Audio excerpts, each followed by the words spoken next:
हमारे एक संघ शिक्षा वर्ग में डॉक्टर बाबा साहब अम्बेडकर आए डॉक्टर एडगार को मिलने, वो थे तब की बात है, 1936 होगा शायद, क्या दादा याद है क्या?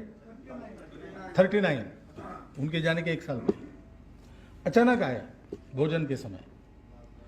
तो डॉक्टर साहब ने, भोजन प्रारंभ होना था, सबको रोका, डॉक्टर बाबा साहब को लेके आए, साथ बिठाया, साथ में भोजन किया। बाद में उन्होंने पूछा भी कौन किस जाति के है वगैरह, तो उनको ध्यान में आया कि यहाँ ये वातावरण नहीं है, अच्छा लगा। उस दिन दोपहर जो बौद्धिक वर्ग होने वाला था, उस बौद्धिक वर्ग को डॉक्टर साहब ने रद्द किया और उसके जगह डॉक्टर बाबा साहेब आम्बेडकर का भाषण रखा। विषय था भारत की दलित समस्या और दलितोद्धार, इस विषय पर उनका बौद्धिक वर्ग हुआ है। संबंध हमारा पुराना है। डॉक्टर बाबा साहेब आम्बेडकर ने दीक्षा परिवर्तन किया, हम हिंदू नहीं है, हम बौद्ध, हिंदू से हमारा कोई संबंध नहीं, ऐसा कह के किया उस समय।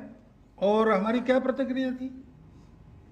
हमको ऐसा लगा कि ये किए बिना जो करने वो चले थे वो कर नहीं सकते थे, इसलिए उन्होंने किया। और ये न करना पड़े इसके लिए उसके पहले 40 साल उन्होंने प्रयास किए, लेकिन उस समय सोया हुआ हिंदू समाज जागा नहीं, इसलिए उनको एक कदम उठाना पड़ा।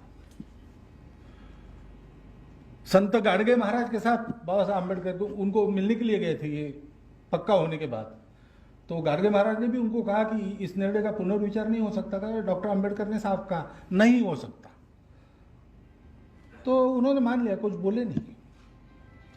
बाद में एक गौरव विशेषांक किस मासिक का मुझे याद नहीं है, लेकिन 1963 में निकला, डॉक्टर बाबा साहब अम्बेडकर गुरु जी को कुछ लिखने के लिए कहा था, तो गुरु जी ने लिख के भेजा है कि मैंने कुछ लिखना चाहिए, ऐसा आपने कहा इसलिए मैं लिख रहा हूं, वरना लिखने की मुझे आदत नहीं है।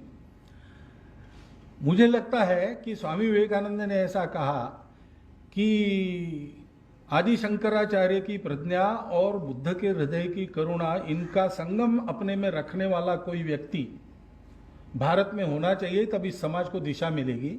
मुझे लगता है कि डॉक्टर बाबा साहेब आम्बेडकर के रूप में और ये संगम हमको प्राप्त हुआ था।